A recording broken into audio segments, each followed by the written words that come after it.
hysteria engendered by the collapse of the state into the time of troubles was remarkable even by prevailing standards. When the first false Dmitri ascended the throne, he took a Polish wife, Marina.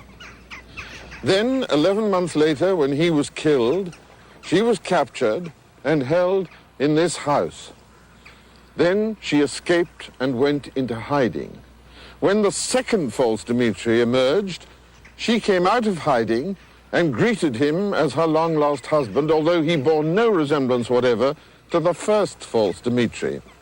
When the second false Dmitri was killed, she galloped off together with a savage horseman from the south, presumably in order to lead a quiet domestic life on horseback, and she never claimed that this man was the third Dmitri.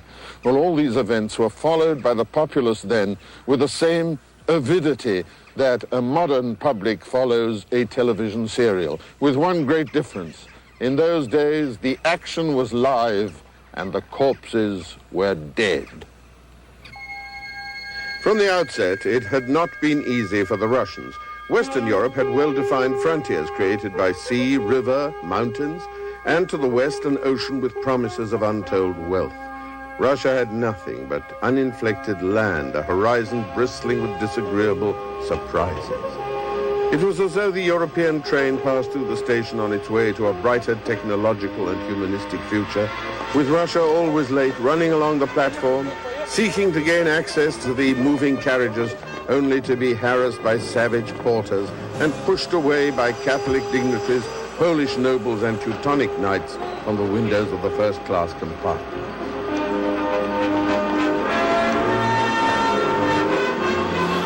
Yes, the Russians always fell back exhausted to wait for the next train. Until an important event, the arrival of a man who said, well, if they won't let us share, we'll build whatever is needed ourselves. The 14th child of Tsar Alexis and his second wife, Peter the Great, was born within the walls of the Kremlin on the 30th of May, 1672. And it was apparent immediately that here was no ordinary child. First of all, his rate of growth was phenomenal. In maturity, he was only a whisker or two short of 7 foot.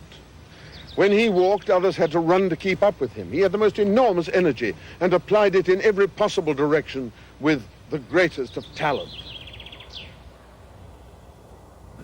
When he was young, he used to play soldiers with his friends. He'd divide them into 2 camps, and they would fire leather cannonballs at each other. Well, this was only the sketch of a dream, and it had to be filled out. Being of a temperament to enjoy the thrills of discovery and finding his mind wandering in the presence of tutors, he was largely self-taught. He always wrote and read with some difficulty, but he acquired other techniques such as arithmetic. He was an excellent carpenter. This is one of his lathes, and the room is full of contraptions belonging to him. But his love of the sea began to dominate all the other attractions of his life. He began to realize that ships could be induced to sail against the wind, and by acquiring many scraps of information of that kind, he began to understand the British and Dutch mastery of sailing. And with that came the realization that power in trade was possible only through a mastery of the sea.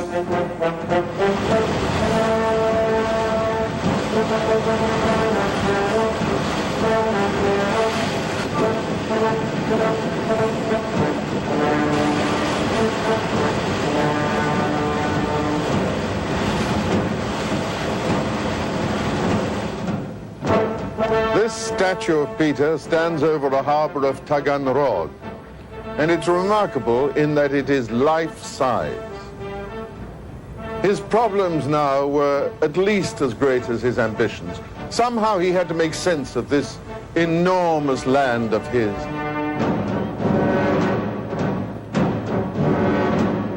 Russia was very backward, largely illiterate, and worse, self-satisfied with her own primitive condition. Some of the boyars and the clergy like nothing better than to wallow in their own peculiar habits, their Russianness, undisturbed by novelty and other heretical concepts. In Peter's vision, it was the land which was to blame for all this, the land which stretched like a carpet for thousands of ungovernable miles, and always in a direction of no particular strategic importance. He decided it was time to open the windows of this large, airless room, windows overlooking the sea. The first thing he did was to mobilize every alien with even the vaguest knowledge of ships and of navigation. Then he dragooned peasants, hundreds of peasants, to cut down whole forests of trees and to mold the timbers in new and unexpected ways. Of necessity, this shipyard had to be inland, but in a remarkably short time, the fleet was ready. It left Voronezh downriver, this incredible armada of men of war, fire ships and support barges. Its destination, the town of Azov, under Turkish occupation. The Turks were expecting the usual battle on land. The surprise was complete. The fall of Azov marked the first Russian naval victory. The door was open, if only a crack.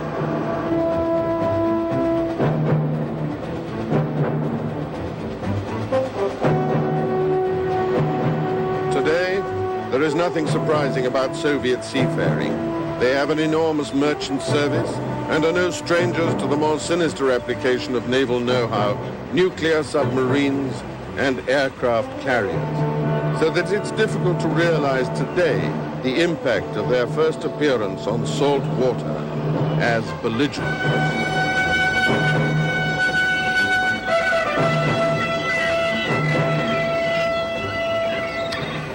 Well, when this news, both alarming and surprising, spread to the European courts, Peter decided to cash in on this by suggesting to many European nations a kind of holy alliance against the Turks, an alliance of Christian nations against the Turkish infidel.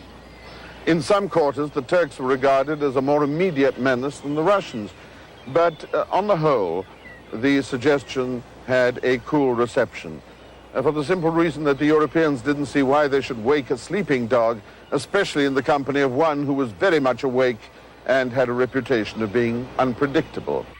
Nevertheless, contact with the West was indispensable. Despite the cold shoulder, Peter sent a large delegation of over 200 men into Europe. One of the members of this team was an able seaman by name Mikhailov, who happened to be just under 7 foot tall. This was not surprising, since it was none other than the Tsar himself in yet another of his innumerable plebeian disguises. The mission was not merely to spread the Russian view of life, but also to learn.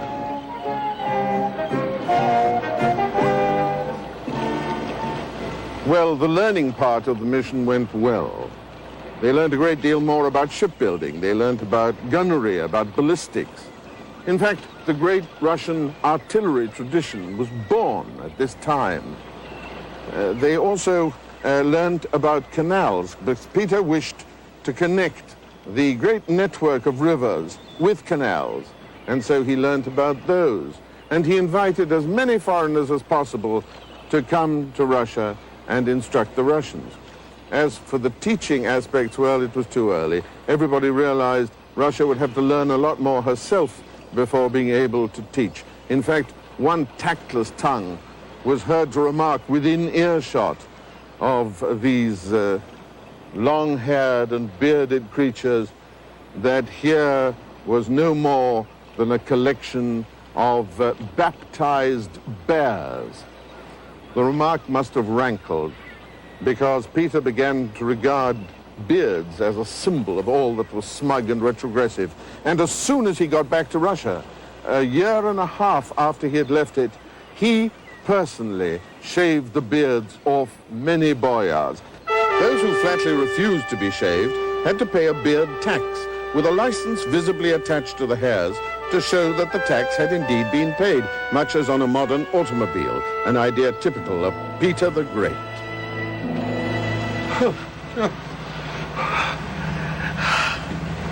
тебе понравилась наша маленькая прогулка по палубе? Little walk! We must have been 10 miles round this damn deck. В таком случае твои мили длиннее моих. Oh, I had to run to keep up with you. Это потому, что я тороплюсь. Так много надо сделать, и так мало времени, чтобы успеть. I didn't get half the interesting things you were telling me about. Ты должен слушать на ходу. Ну да, важно то, что люди делают, а не то, что они говорят. Вот в чем беда с Россией. Люди говорят и ничего не делают. Хуже. Они говорят для того, чтобы ничего не делать. Еще до того, как я взялся за дело, бороды внушали им уважение. А народ был приучен все мерить, все бороды мерить на аршин мудрости. А потом ножницами рык, шик. И бороды нет. А куча волос на полу уже никому не напоминает о мудрости. А еще выше. И все славы и подбородки империи сразу же обнажились. But you also drew teeth, didn't you? Не по этим же причинам. Да, я занимался в то или иное время, может быть, занимался даже всем, чем должен заниматься мужчина.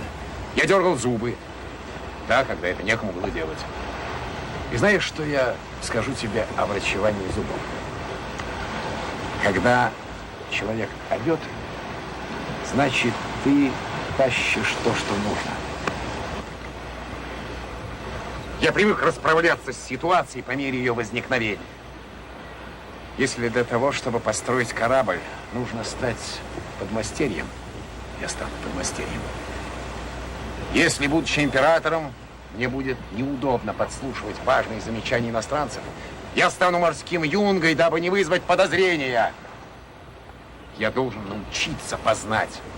И я дойду в этом желании познания до предела. Я должен знать. Да. А знаешь, что я тебе скажу? Многие иностранцы по темпераменту очень похожи с нашими бородатыми боярами. Угу. Да-да, у них есть знания, но нет радости открытия. У них появилась бородатость ума. Да-да. А я мог бы взять их хитрым подвохом. Я так взял турок и так взял шведов. Почему? Потому что я знаю, чего можно ожидать от них. А они нет. Кто имел преимущество? You did. Ты соображаешь. Да. Ты мог бы мне помочь. Я бы согласился тебя взять. Да-да, из тебя получился хороший министр. Или патриарх. I wouldn't know where to begin. Многие мои беды ушли в прошлое, если бы во главе церкви стоял мужчина, подобный тебе. Ну-ну, ты же все это знаешь. Из меня мог бы получиться прекрасный митрополит. Ну, если бы у меня не было только своих дел по горло. Ты знаешь, что главное в этом деле? Это научиться властно произносить вещи очевидные. Ну и борода, конечно. Она может вырасти, как капуста. Ты немного задал мне вопросов. Почему так? Well, you didn't give me the opportunity. Я знаю, я сам все рассказывал. Yes, you talked all... Ты должен быть счастлив. I am happy. Ты так смущаешься, чуть не покрылся румянцем. А жаль, что ты не женщина.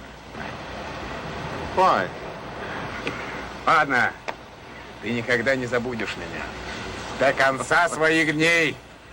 Но теперь, в отсутствие женщины, я предпочитаю напиться. Well, in that case, I'm going downstairs. Не в моих правилах пить в одиночку. Вот твоя бутылка. Выпьешь? Будет еще. Много. А теперь выпьем. За радость открытия, за знания и за боль.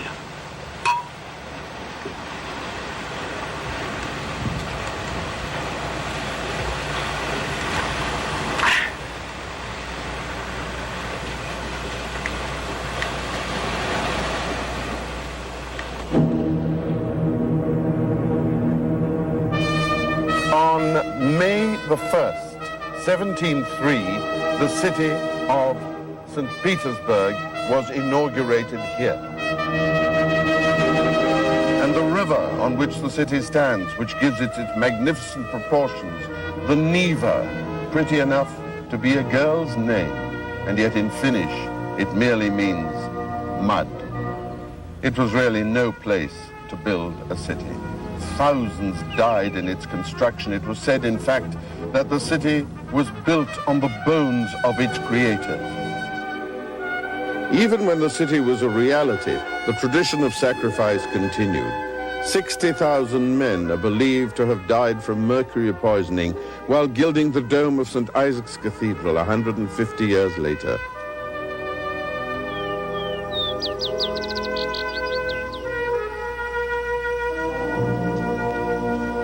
This is Peter's vegetable garden, punctuated by statues. It's now a public park. Russian art has always been based on something seen and observed. And it's very strange that they discovered classicism right at the beginning of the city of Leningrad, of course. They were too late for the original classicism we all were, except the Romans and the Greeks. But they were not too late for the neoclassicism. And it always showed a rather strange formality which had nothing really to do with reality as known by them or anyone else. At a time when Russia was beginning to discover the importance of the sea, this lady is the spirit of navigation. Be hard to tell if you met her casually, except that she carries a pulley around with her, and she has a map and a compass. Also, when they were beginning to build Leningrad on the basis of this garden, over there is Peter's original hut from where the whole idea germinated. Architecture was tremendously important. This is the other lady, her sister, who is addicted to architecture as the other one is to navigation. You'd also never know that she was an architect, except here for some plans, a pair of calipers, and some bricks, which he has successfully built up to have something to lean on. Another advantage of classicism is that the greatest horrors known to man could be depicted coldly, calmly, in a matter-of-fact way. And over there is a charming statue of Saturn gobbling up one of his own children as a kind of hors d'oeuvre, out of fear, out of jealousy, out of anticipation of unpleasant things to come from that boy. And whatever excesses the Tsars indulged in throughout history, well, the Russians could say it was nothing as half as bad as that.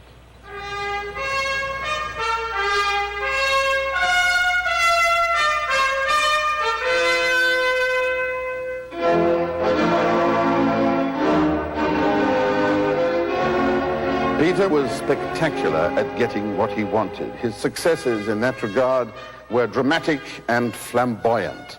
His successes in another regard were rather less spectacular, and that was in dealing with the amorphous giant of Russia. In fairness to Peter, it must be said that even the most qualified of European experts would have failed to make much sense of this elephantine country.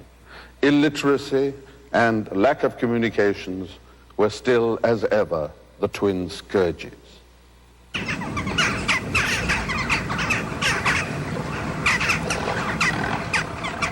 Peter tried everything.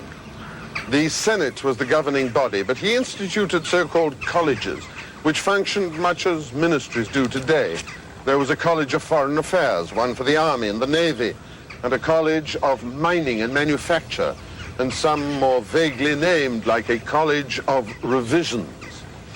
And there were changes in local government, many of them misconceptions of Swedish or German ideas with no particular application to Russia.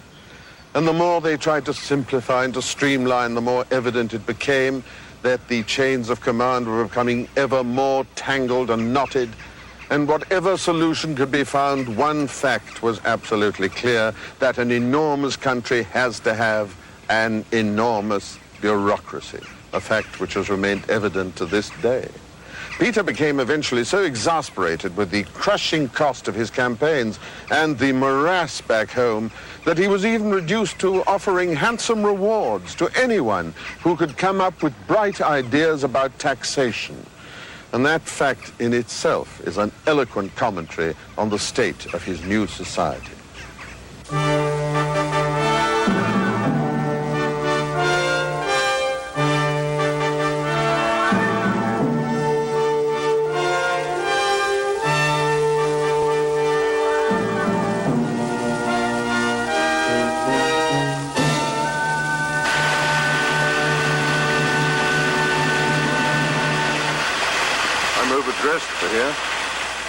These are the grounds of Peter's palace in Petro's Dvorets, not far from Leningrad. Huge palaces were essential for public relations, but Peter always preferred the informality of mon plaisir, his pleasure.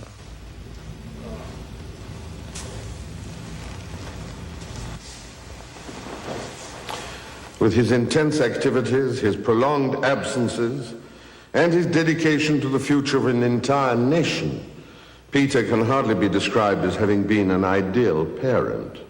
Oh, he did make infrequent attempts to befriend his only surviving son, Alexis, but Alexis was left too long in the company of priests, who did their best to inculcate in the young man a horror of the father's heresies, which would have to be expiated sooner or later, however successful they might seem at the moment. And at the very moment that Russia's star was in the ascendant in the firmament of Europe, Alexis humiliated his father by running to Vienna and asking for the protection of the Emperor of Austria as a political refugee. Well, there was intense diplomatic activity of the nature of which we can guess. And at the end of it, the Austrians were forced to extradite the young deserter. Peter locked his rancid hopes somewhere in the depth of his unsentimental heart and had the young man arrested for treason and tortured. The judges were in a terrible dilemma. They were caught between their feelings of compassion for the tragedy of a family and what they deemed to be their duty. And finally, they condemned Alexis to death, but the lad cheated the gallows by dying in his cell under circumstances as enigmatic as the workings of Peter's mind.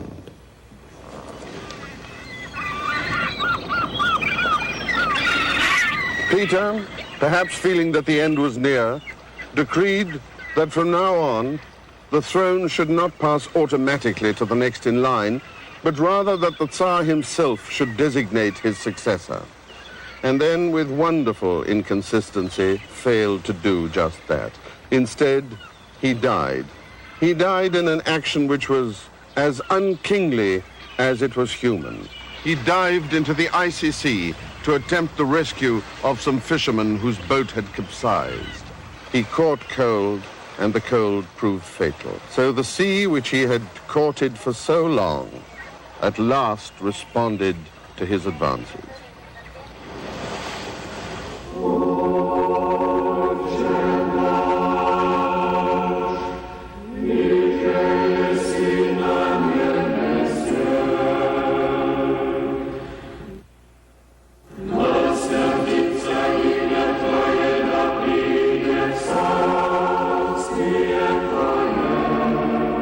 Peter was an extremely positive character, as anybody with a sense of mission is bound to be. And as such, he's still very much appreciated in the less romantic Russia of today. There are always freshly cut flowers on his tomb in this cathedral in the Peter and Paul fortress in Leningrad, a city much more Peter's than Lenin's. Lenin himself only knew it as Petrograd. It was renamed in his honor several days after his death. Well, nobody knows who puts the flowers there, but they are never absent and they are always fresh. Peter's hope was to make the people part of his personal evolution and to march them as an army towards the sea in order to experience fresher winds which would invigorate the body and clear the mind and blow away the cobwebs of habit. And the flowers on his tomb are his recompense. He's not forgotten.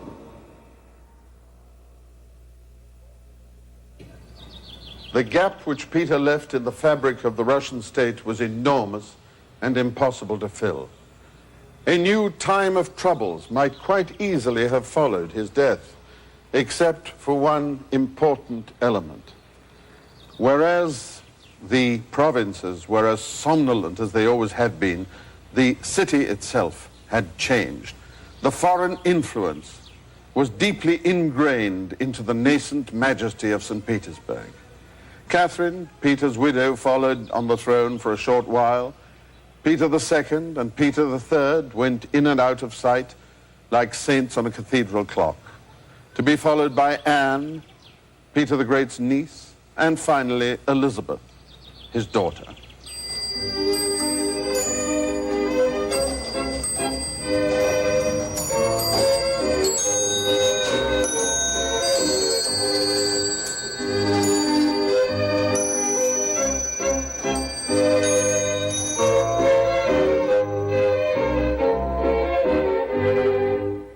There was nothing in any way remarkable about any of these brief reigns, except that there was a sudden emphasis on Western niceties. For instance, there was a school for etiquette which opened, as well as one for ballroom dancing. Small things, perhaps, and yet for Russia, primordially important. They fitted well with the new, elegant architecture.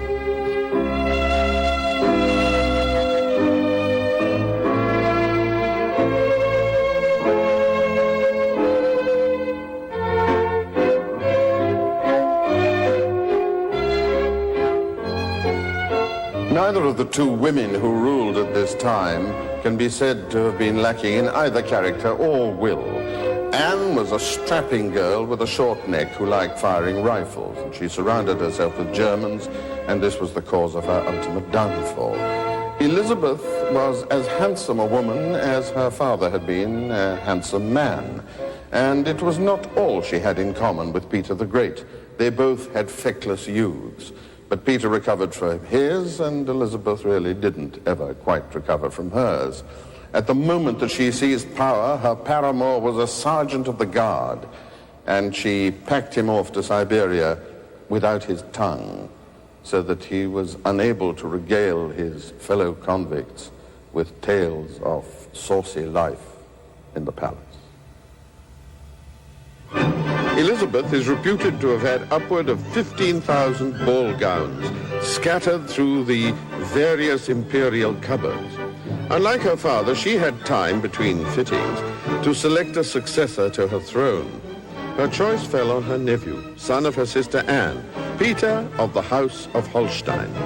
He accepted the challenge and brought with him his young bride, Sophie, a Lutheran like himself. Later, Sophie would become Orthodox and change her name to Catherine in order to cast her radiance about her and enter history. When Elizabeth died, Peter shocked all and sundry by his performance at her funeral. He pulled some hideous faces which came easily to him, and he attempted to induce the monks in the procession to break step. Catherine, for her part, behaved impeccably under her pile of funeral veils. Well, Peter lasted 6 pathetic months. He showed no judgment in anything, with the possible exception of the moment when Catherine was brought to bed of a child of unknown paternity, when he acknowledged it as his own, possibly with a little relief. Catherine seems to have been a woman of enormous prowess in the bedchamber. Her lover at the moment of her husband's fall was a certain Count Orloff of the Preobrazhensky Regiment of Guards. He was one of several brothers who seemed to operate as a team. And he and one of the brothers struck at the moment that Peter was away from the capital, and they caused Catherine to be acclaimed by the public and put her into the Winter Palace. And when Peter found out his wife's public disloyalty, he crumbled. He begged to be allowed to emigrate to his favorite flatlands back home in Holstein. But before anyone had time to refuse or to accede to this request, he was dead. One or all of the Olafs declared to Catherine that he had died in a quarrel, which was tantamount to the modern dictator's formula of while trying to escape.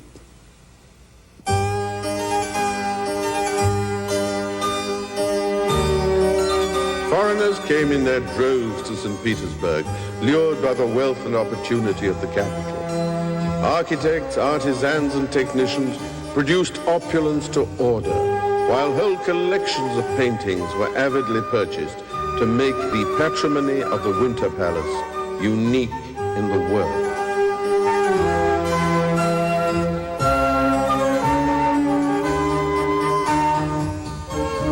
Columns of malachite and lapis lazuli testified to the enormous mineral resources of the Ural.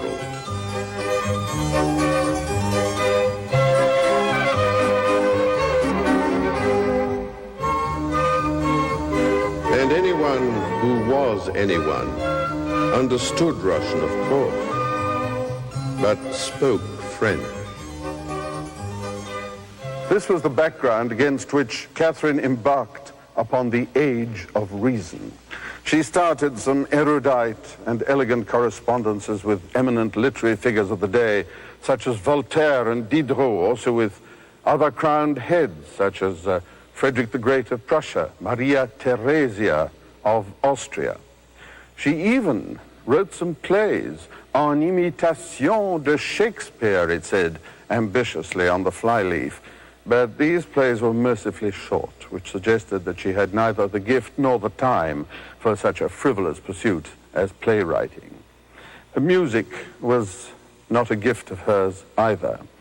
She claimed that, presumably with her eyes shut, she couldn't distinguish between 7 musicians and 7 dogs. Poor Catherine, how she must have suffered in this beautiful theater built for her by Quarenghi. This theater, in which many operas by distinguished Italian composers who are en poste here, such as Traetta, Cimarosa, Paisiello, Sarti, had their first performances. These maestros were hard put to it to think of any kind of stunt, such as stuttering arias, sneezing arias, coughing arias, spitting arias, yawning arias, anything to take Her Imperial Highness's mind off music.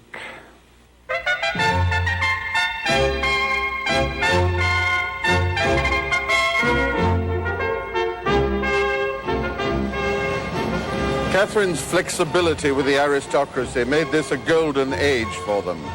She emphasized the creation of elegance in her capital of St. Petersburg. It was a showplace. It was like a kind of Brasilia of the epoch. It was more like a fantastic kind of a pavilion in a world fair rather than a habitable city. Everything was done to titillate the senses, and its large foreign community gave it a cosmopolitan sense and added sparkle to the conversation. But unfortunately, the figurehead had very little to do with the ship. Moscow, the rejected mistress, was relegated to being a large provincial city in the heartland of this country, as she had been in those bitter, landlocked days.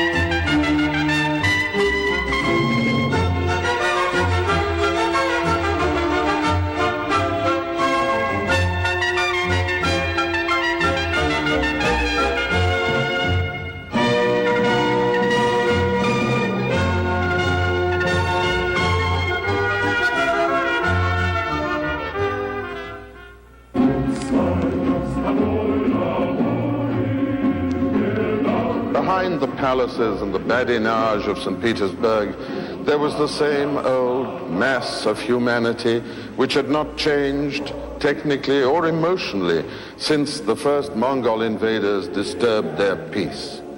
In fact, in many ways they had regressed, because instead of the old tribal freedoms, they now had serfdom, and a bureaucracy of a kind governed their lives. And now came a hideous reminder of the time of troubles to disturb the elegant grace of St. Petersburg.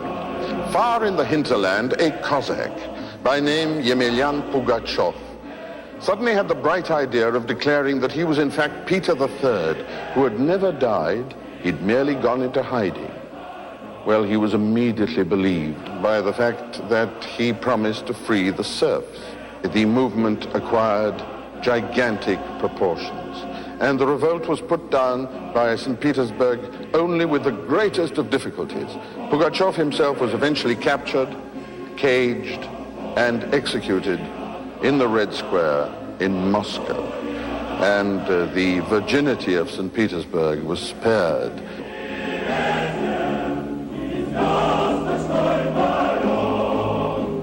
It took another 200 years for the serfs to gain their liberation. In this decree of 2 thin pages, whittled down from a lawyer's version, saying the same things at rather greater length.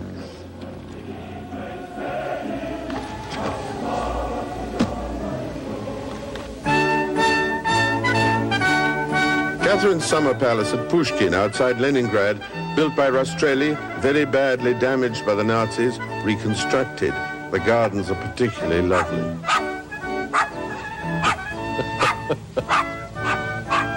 Россия необъятна. Ты не удерешь. Your Majesty. Вы меня узнали. Вот видите, он возвращается. Он знает, где его истинные интересы и кто его действительно любит. Итак, Любопси. Well, of course, love and interest don't always lie in the same place. Философ. Еще один. Их и так уже чрезвычайно много. Дидро, Вольтер, Ламбер. Как масоны, все они чрезвычайно высокого мнения друг о друге. Для них все так просто. Им никогда ничего не надо делать. И временами даже в их экзальтированном присутствии я не могу не сказать, что их разговор не представляет из себя абсолютной чепухи. Неужели вы философ? Для этого вы слишком хорошо питались. Well, I absolutely agree with you. I think that even if a philosopher is well fed, it's probably against his interest to look it. Now, I'm just interested in your reputation for frankness. It doesn't always go terribly well with autocracy. А вы забавный. Позвольте мне вам сказать кое-что. Разные нации имеют разные качества. Итальянцы – превосходные тенора. Швейцарцы – великолепные часовых дел мастера. Из французов получаются замечательные учителя танцев. Немцы – непревзойденные короли и королевы. Вы же знаете, что я немка?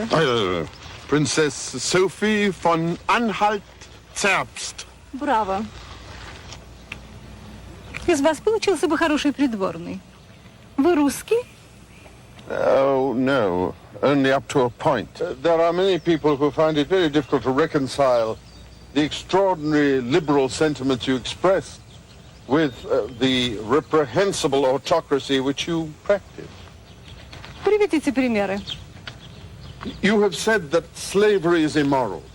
You deny this? Не на секунду. Но здесь оно называется раболепие.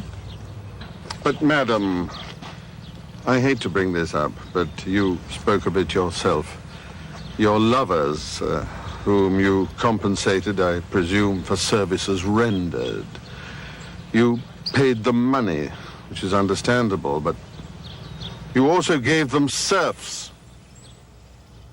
Например? Oh, if you wish. I have it all here. Wait a minute. An example. Yep.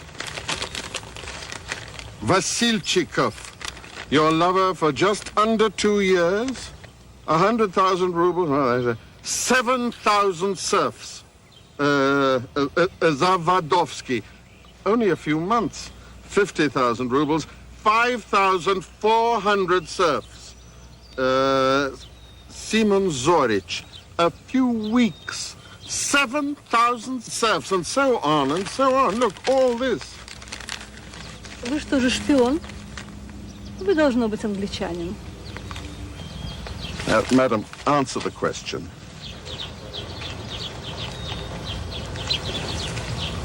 Конечно. Крепостное право морально. Но в одиночестве у меня не хватит ни сил, ни власти, чтобы остановить его. Слишком велики кровные интересы. Это слишком дешево. Это слишком удобно. К тому же крепостные темные не образованы, чтобы пользоваться свободой. Свобода пугает большинство из них. Well, you seem to see everybody else with extraordinary clarity, according to your lights. How do you see yourself? Пусть это решает мое зеркало. Но другие видят во мне совершенство. Это моя обязанность — быть совершенной. Друг в минуту трудностей для молодых, мать для обездоленных и униженных, образец набожности для церкви, надзиратель для раболепствующих, человек для моего двора, где их так мало. In other words, there is no consistency even in perfection. Никакого. Самые высокие идеи становятся прагматичными, когда доходит до дела. Кораблю дается общее направление, а не прямая линия. Ему приходится соперничать с волнами и ветрами, и он делает вид, что временно уступает их воле. Но он никогда не теряет из вида порта своего назначения, несмотря на маленькие уступки, которые ему приходится делать по пути. Yes, of course, a ship has another alternative. Это какая же? It can sink. Вы меня забавляете. Без юмора моя должность была бы немыслима. Жаль, что вы не моложе меня лет на 40. А я лет на 10 не старше. Do you want me to call your dog for you? What's its name? Mopsy. Mopsy. Mopsy. Come on. Mopsy. Нет. Он кобелек. Если я пойду, он меня догонит.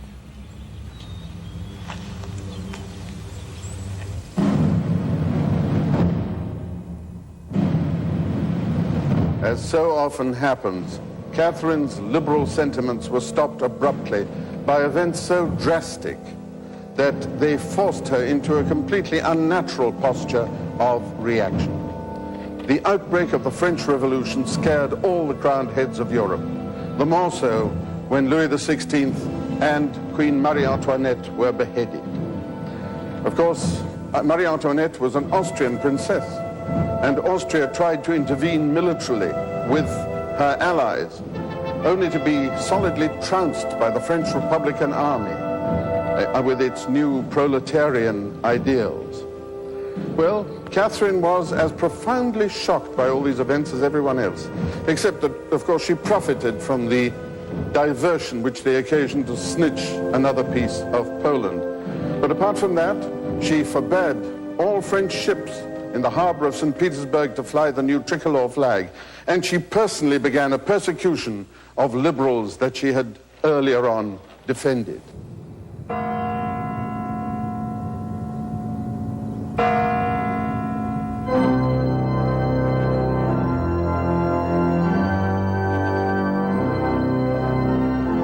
When Catherine died, after a reign of 34 years, the extent of the Russian Empire was roughly that of what the Soviet Union is today.